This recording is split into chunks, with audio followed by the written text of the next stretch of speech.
Bonjour à toutes et à tous, je suis Dr Haouch Emina du département d'architecture de l'université Alger 1. Aujourd'hui, on va essayer d'avoir ensemble notre premier chapitre intitulé Les escaliers en architecture dans le module atelier de projet 1. Ce chapitre est destiné à nos chers étudiants de la première année spécialité architecture. Le plan de travail de cette présentation dans le sujet et les escaliers en architecture sera comme suit. Premièrement, introduction, fonction d'un escalier, la nomenclature d'un escalier, puis on va voir les différents composants d'un escalier et enfin de terminer avec un exercice d'évaluation, exercice numéro 1 et 2. Introduction. Le présent cours s'intéresse à la conception, au dimensionnement et à la réalisation des escaliers destinés à être disposés tant à l'intérieur qu'à l'extérieur des bâtiments, en insistant par endroits sur les règles de sécurité et de confort visant la maison individuelle. B. Fonction d'un escalier. Les différentes fonctions attendues d'un escalier sont les suivantes. Desservir les différents niveaux qu'il relie en toute sécurité.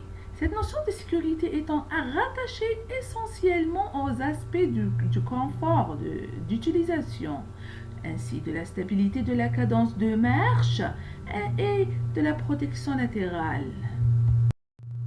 Les fonctions d'un escalier aussi, c'est d'être capable de supporter les charges qui lui seront appliquées en cours d'utilisation et de résister aux diverses contraintes comme le climat, l'usure, la durabilité, auxquelles il peut être soumis lors de son usage. Ainsi de contribuer à décorer l'espace dans lequel il est implanté. Donc il s'agit ici de l'aspect esthétique.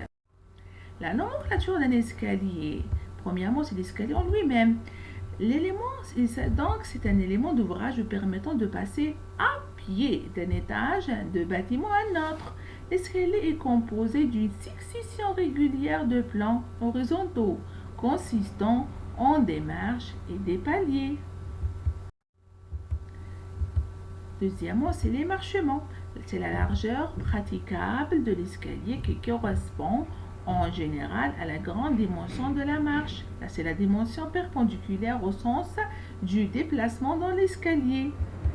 Et troisièmement, c'est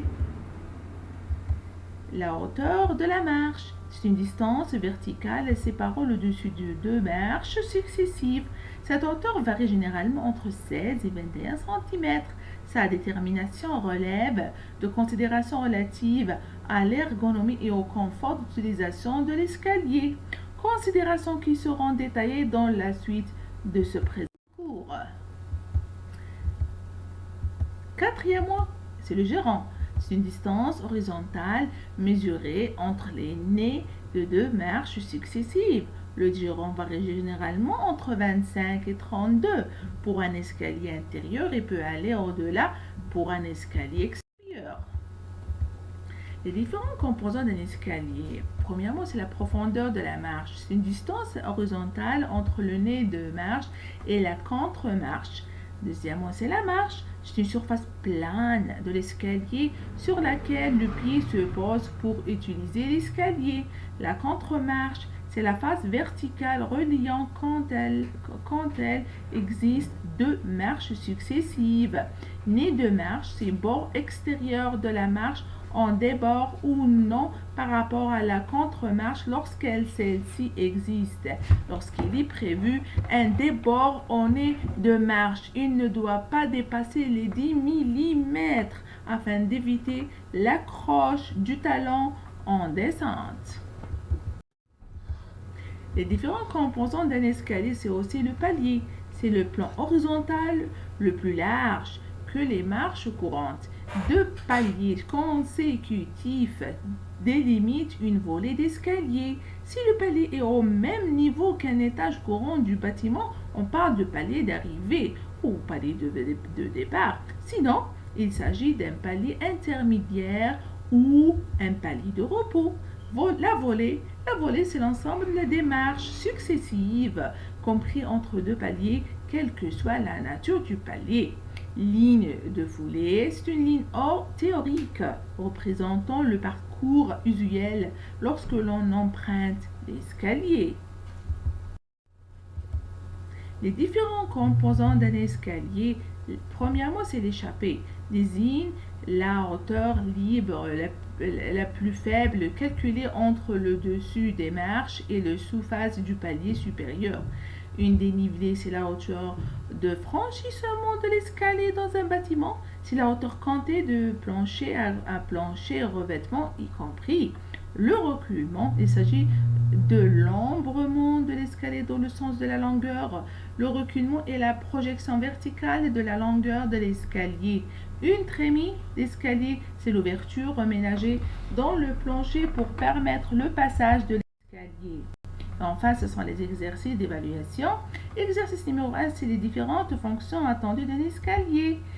La question qui se pose, c'est quelles sont les différentes fonctions attendues d'un escalier? Vous avez 4 choix: desservir les différents niveaux qui le relient en toute sécurité, ou bien être capable de supporter les charges qui lui seront appliquées en cours d'utilisation, ou bien se résister aux diverses contraintes comme le climat, l'usure, la durabilité, etc., auxquelles il peut être soumis lors de son usage. Et en dernier lieu, c'est peut-être contribuer à décorer l'espace dont il est implanté. Le deuxième exercice dont vous êtes aussi invité à répondre, c'est à propos du mot du passage.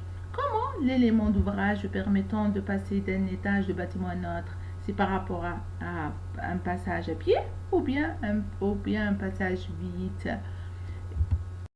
Vous êtes censé de répondre à ces 2 exercices. Nous envoyez les réponses par mail professionnel. Et merci pour votre attention.